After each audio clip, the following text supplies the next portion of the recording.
Here we are, and welcome to another episode of the Friday Night Movie Podcast at South by Southwest. We have us, the incredible team behind the film Perfect. We have writer-director Millicent, whose last name just jumped out of my brain. I'm sorry, Millicent.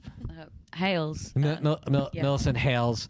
Thank you. Co-writer as well. Oh, co-writer. So thank you so much for making this beautiful film. We have our stars, Lío Mehiel. Right, I pronounced that right.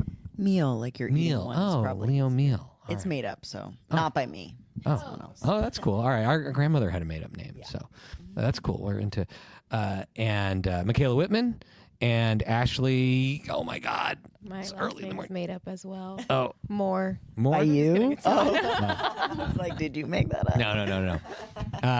But I also, part of my confusion in this moment is that you all embodied your characters so much. I really feel like I'm sitting with Kai and Sonny and Nick, and you all came to life so beautifully and so authentically in this film that I feel like is about love and finding your people, and like.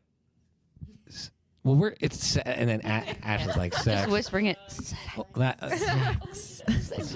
It's awkward when you host a show with your sister. But in fairness, all Becky wants to talk about these days on her show is heated rivalry. So it's not like Still have to watch This that. could be the sapphic heated rivalry. Oh. Just saying. Yeah. and Jealous and my heart is aching. Yeah. Sorry, just okay. So I'm before I go into that tangent, can I start us off with a question? So, okay, when you are maybe you have a Zoom with someone or you see an actor and then you meet them in real life and you're like, oh my God, you're so much taller or so much shorter than I thought you would be. You're so much more British than I thought you would be. Because this movie to me, when you're watching it, it has such an Americana about it. These almost like young nomadic person, Kai, and find your people, and there's a grittiness to it that to me just feels very, I don't know, authentically American about it. And you're very British, and now I'm confused, and I need you to like bring those two together to clear it up, clear up the confusion. Yes. I mean, I've lived here for quite a few years now, so I think I'm just massively influenced. It's what I see every day. I'm massively influenced by that, whether realizing it or not. I mean, I didn't realize until you've told me. It feels very Americana.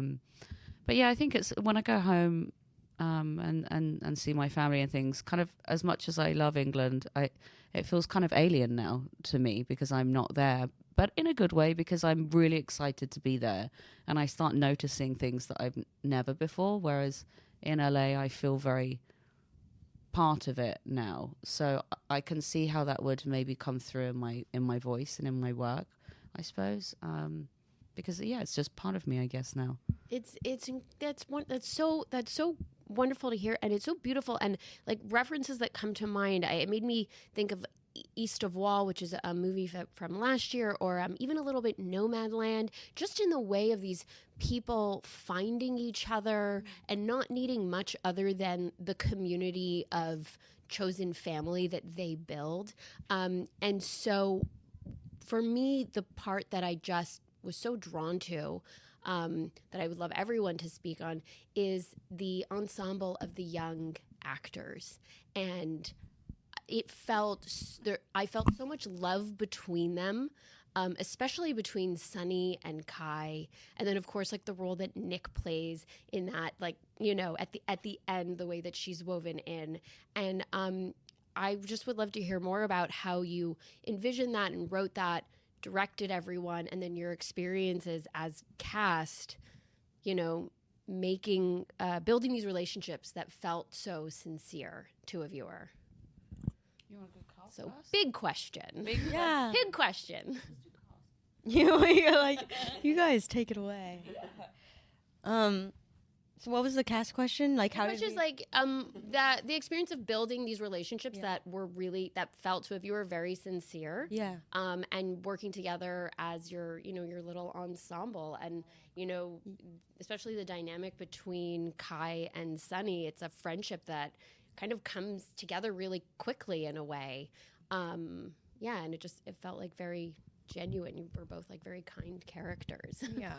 I also feel like with Kai and Sonny, I'm coming in, I don't know anybody, I'm alone, and instantly Sonny was like, oh, like, come here, like, come to, and I'm just like, obviously my character is very guarded. She's, she's cautious, and it was really hard to not be that way with Sonny, just based off of how open you were with me, and it was beautiful. Yeah. I feel like too the experience of shooting the film mirrored the story that is told within the film, in that we were posted up off the side of a road in the desert in California, and many of us hadn't met each other, like the cast, and yet we arrived and it instantly felt like we were at summer camp, and there was this magical little place down the hill behind the gas station where all of the all of the parts of the backstage, I don't know how to call it, you know what I mean, like the sort of holding areas, all of this little land that was hidden and quite enchanted, and all of us are dabble in cigarette smoking, so we're like back there just like chatting and Buckets. yeah, exactly. With the bucket, Yeah. we had to put the cigarettes in this bucket because of a fire, totally. But I don't know. It was just really the environment, I think, engendered a feeling of intimacy and engendered a feeling of play. And then also, I do think Sonny operates as a kind of mother hen in the community that he's built alongside these other kids. And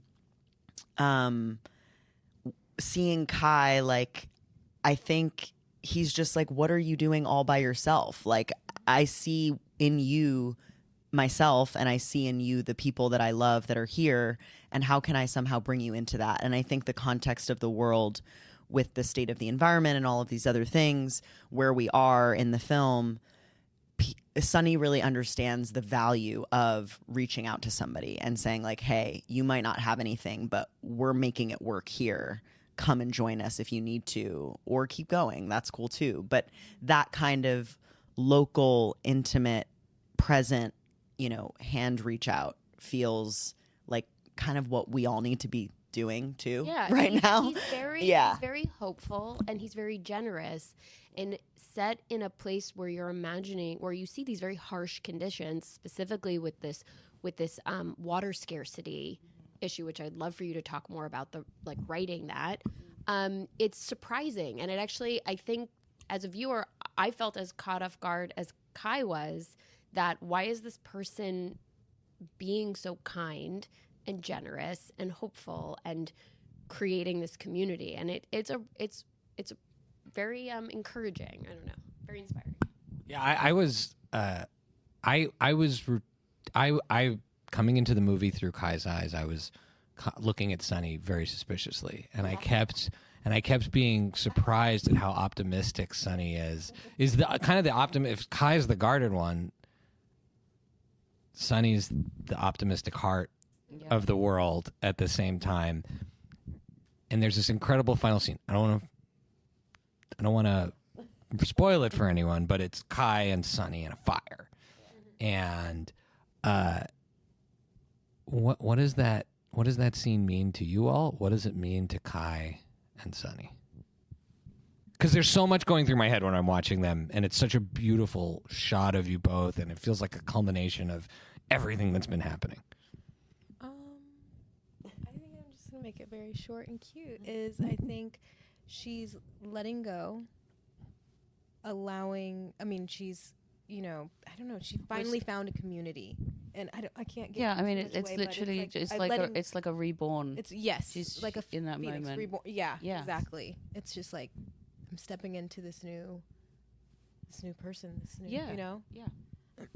Without giving she's too much found away, I guess. herself, Yeah, and who she loves, Yeah. and what's important to her, what matters. She's found community, and it is very much. It very much is Phoenix rising from the ashes, I suppose, at that point. Yeah. All right. Okay. So Ashley mentioned sex, so I feel like we have permission to ask about it. Talk about it. So Julia Fox is a very sexy pregnant lady in this movie, and in the story and in the scenes, you do a beautiful job making that extremely sexy. My wife was super hot when she was pregnant both times. Let me clarify again. We're siblings. That's not what. Just to I'm be not talking about her. I'm talking about my actual wife. I know. Becky was, by the way, a miserable pregnant lady. Becky was absolutely miserable. My wife was like happy and beautiful every day. Oh no. Oh God. So tell us a little bit of the decision to show the pregnant woman in such a sort of sexualized, beautiful way, but also the decision to take it to the point of sex scenes that don't feel exploitative. They feel like a reflection of this love or lust. It's hard to tell sometimes with the two of them, but this deep connection that both characters have. Yeah, I mean, we spoke about it yesterday, and touched on it, where it's not a story about her or Mallory being pregnant. It's a story about love and community and friendship that just so happens to have a pregnant character within the story. And I think it was and it is really important to show pregnant women in such a different way. I mean, we don't see it. We don't see them as whole people. It's almost, Julia also mentioned it yesterday, where it's maybe you can tell me how you feel about this. Maybe it's you have a human growing inside you that's somebody else, but you don't want to lose your sense of identity. And I think that's what Mallory has been grappling with, is who am I now? What does that mean? What does my future look like? Does that mean I have to throw away who I, in quotes, was? Well, having grown two humans inside of me. At once? No, two different times. I went through it twice. I've Full grown humans. I grew one, and then I grew the next one. Becky's kids are the best. My nieces. We live around the corner from each other, so my nieces are with me all the time. So nice. They're the best. They're very so delicious. cute. Yes, you do go through. I mean, I did go through all of that, and so I very much, truly, I really did identify with Mallory going through this massive transformation. It is not just a physical one; it's a mental, emotional. Everything changes, and everything is focused on this human that you're growing. So where are you in this process? And I thought it was a very authentic representation, not authentic representation as in like all pregnant women do what she does or goes through it, but that felt real. That character felt real. it felt, say that, yes. Hello.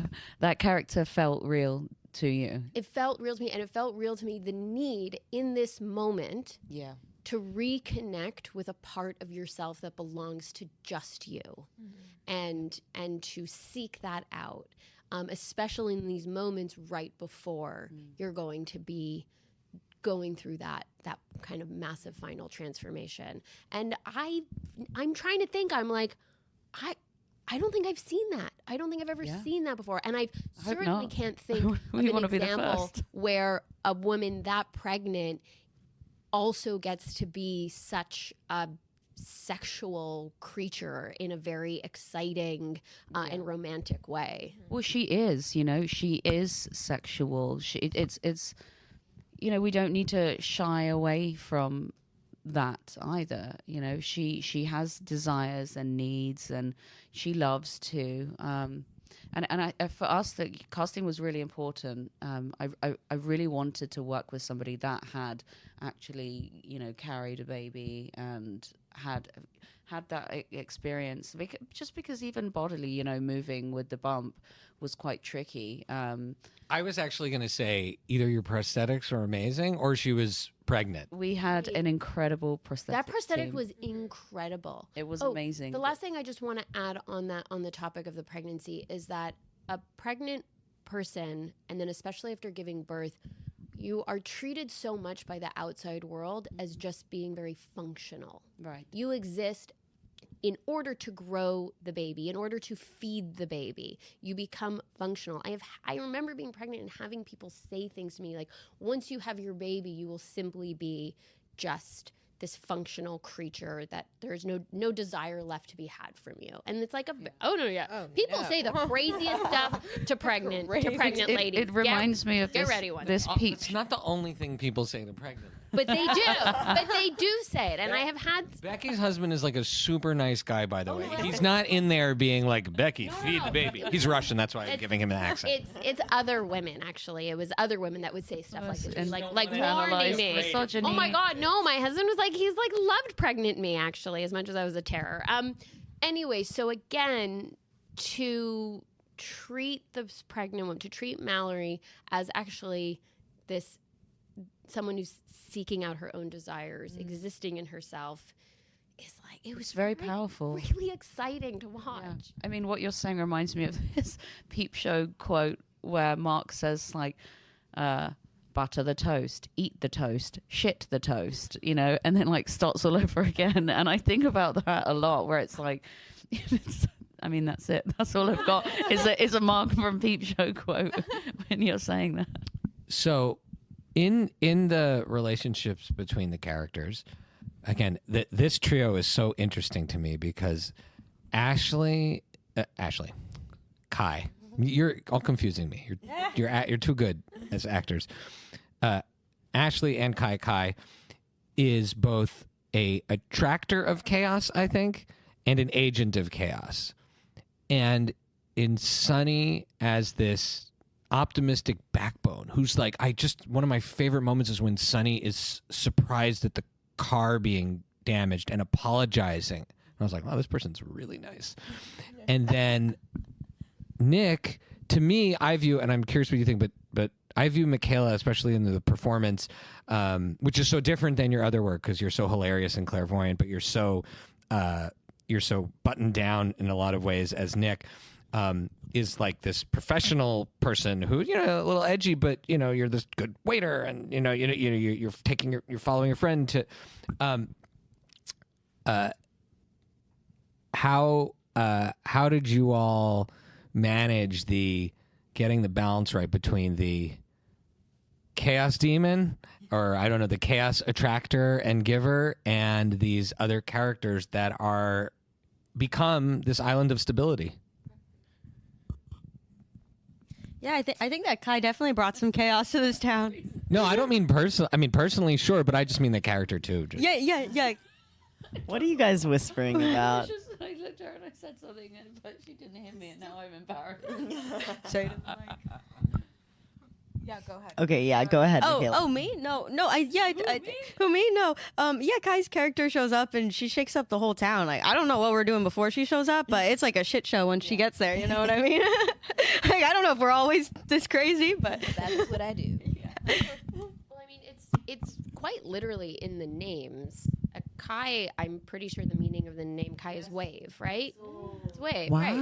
Yeah, and then Sonny is literally the sunshine. And That's so I mean, I was cute. definitely holding that when watching it and understanding these characters. And Becky's youngest daughter's name is Sonny. my youngest daughter is Sonny. Oh my God. So I also cute. really love that name. So it's very special to me for those reasons. She is our sunshine, you know? Yeah. So, I mean, both of my daughters are my sunshine, you know, but whatever. But like, one is my chaos demon and one is my, you know. sunshine. Little Ray. Yeah. I don't know. I mean, I think that like Kai arriving provides a almost sort of like a necessary shakeup in the friend group. You know, this isn't necessarily as much a part of the movie, but there's a lot going on with Pinksy. He's depressed. Like, he's going through some shit. He doesn't want to be a part of the group. He's resisting us often. And I feel like Kai's presence allows those unspoken dynamics to sort of start to come to the surface and get resolved in the way that any kind of fresh blood helps to illuminate the dynamics within a friend group that maybe are unsaid, because now we have this witness and we can't just be unconscious in our dynamics. But I also feel like Kai allows Sonny to grow a little bit past the group and past the community, you know, because she comes in and he's able to, as a result, invest a little bit more in his hot, sexy boyfriend who lives a little bit too far away for him to manage both his mother henning and his love affair. And I think, yeah, and Kai helps to facilitate that. And I don't know, I'm always so curious after the end of the film, like what happens? Like, does Kai really stay there? You know, is there any kind of ability for her to make a life for herself there? Like, how long are we living there for? Like, I'm always thinking about what happens after the credits roll for this little community of people and how, you know, Mallory is just in her own world. Welcome to Leo's podcast. You're all free to answer the question. We love when other people host. You have a great voice too. I'm just like, please keep talking. Just keep going. You feel free to answer that question. I have a question also. It's just that one of my favorite things to do on a set is to watch a director work with actors, and it's so the relationships is so individual. This is a movie that really all acting, putting people on stage requires trust, but this is a movie that requires so much trust because of the emotional depth, because of the physical asks you're making of people, whether it's from the vulnerability. I would love to hear from both sets here, Millicent, how you built that trust, what your approach is, and also for your reflection as actors, how you prepared, and also what it was like working with Millicent. Well, thank you. We did a lot of talking, I think, each of us about the characters. It was really important for me to understand how initially everybody read their characters. You know, what jumped out at them first. How do they feel about that? And I didn't want to come in with too strong and say it needs to be this way, you know, and be really prescriptive, because then what's the fucking point, you know? Then the point is, for me, I'm working with experts, and I want them to tell me what they think as well. It's really important to be collaborative with your actors and to, you know, listen very intently on what they have to say and how they see the character, because they might have a completely different insight to you, and that's so interesting, and that's a really cool road to go down together and build that out. But yeah, we did have a lot of discussions internally. Like Leo was making some very good suggestions on Sonny and was asking, like, okay, but where does Sonny live? Where do we think, like, what does the house look like? How far away is it from the gas Leo's station? into the world building. I love yes, this. Leo's I get a very little into- lost sometimes. That's awesome. I love that. But it's so There's great. pages of backstory that you have. There's a a little like notebook Yeah. that's just like my There's a diary Bible. from 2 years ago. Anybody else want to talk about working with you're Micaela, you're Millicent. Oh my God. Yeah. Yeah, it Oh, was, and let me just throw on actually an extra question, which is how much of these characters have elements of yourselves in them? well, to answer the first part, it was, I mean, this isn't my first time working with Millicent. This is my second time working with her. It's the first time working on a movie together. But I mean, she was a great director, and especially as a first-time director, like not knowing exactly what you're getting into. I mean, even you could direct 10 films and you really never know what you're getting into. But especially as a first-time director, like she really threw herself in, and she was there from the beginning. Like we were doing table reads, you know, and we were working through workshopping the characters for, you know, for a while in advance. And that was really helpful. So yeah. Yeah, she truly is fucking brilliant.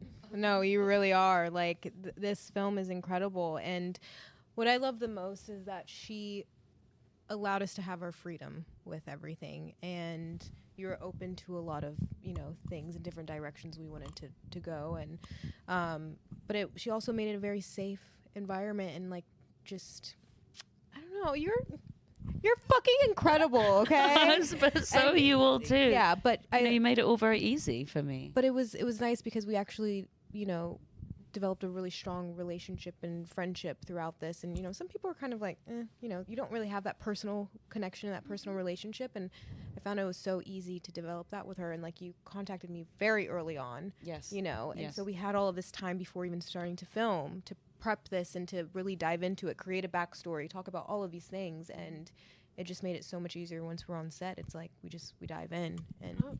Yeah, can you talk about casting?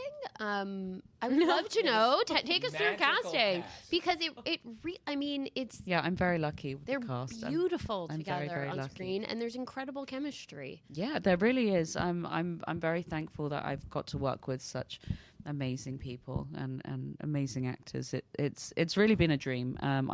Honestly, I couldn't have asked to work with anyone better. Our DP said it's really stuck with me where she said it was like summer camp, and it's just because we all were down, and we all got on well together, and we all made space for each other, and we all supported each other and uplifted each other on set, and that was really important in the casting process as well. No cunts, no dicks. It's not. We're not playing Look, that game. everybody aspires that, but it says a lot about all of you that's what actually came true. Yes. So hats off. I imagine it then with everything you're describing, everybody must have had a blast as well. Like when this crew is having a good time on set, I think it means probably everybody else is having a good time, which is great. I mean, that's the point. Like, I just wanted everyone to, it's a job, yes, and it's serious, yes, but also like, fucking hell, we're making a movie. Come on, let's have fun. Let's chit chat. It's fine, It's not the set where no chairs, no sitting down. Girl, I was in a fucking chair the whole time. Like, my feet get swollen if I stand up. I'm like an old lady. So speaking of just pregnant people, I feel like I should mention, Yeah, I'm not pregnant. No. Rachel Israel, who directed our film, was pregnant with her 5th child. She was 20-something weeks pregnant. 6 weeks when we started. Oh, wow. We had to beg her to sit down. Oh, she's really? a warrior. Oh, my goodness. She is another amazing pregnant lady. So I was just saying, we're big fans of the we love amazing pregnant. Yeah, amazing pregnant ladies. There should be. Where's the belly? I need that belly, actually. Can you give it to me? I feel like I get treated a lot different. You could bring that to events and people can take pictures with it. I know, this is true. Well, it's very fragile. I always told my wife, I was like, I would switch off with you any day. We could. Yeah, right. I mean, let's see how that works out, guy. I would have done it. I totally would have done it. Because he thinks being pregnant is just laying on the couch and eating cookies. Because he doesn't. Well, that's what I did when my wife was pregnant. I did all the We're eating. both pregnant. Exactly. And I looked and stayed looking more pregnant than her. Okay, we've got to wrap up. We wish you just tremendous congratulations. We can't wait to have you back again and celebrate this film as it continues its amazing road. And keep enjoying. And congratulations. Thank you so much. Thank you for having us. It's been a lot of fun. Thank you. Yeah, thank you.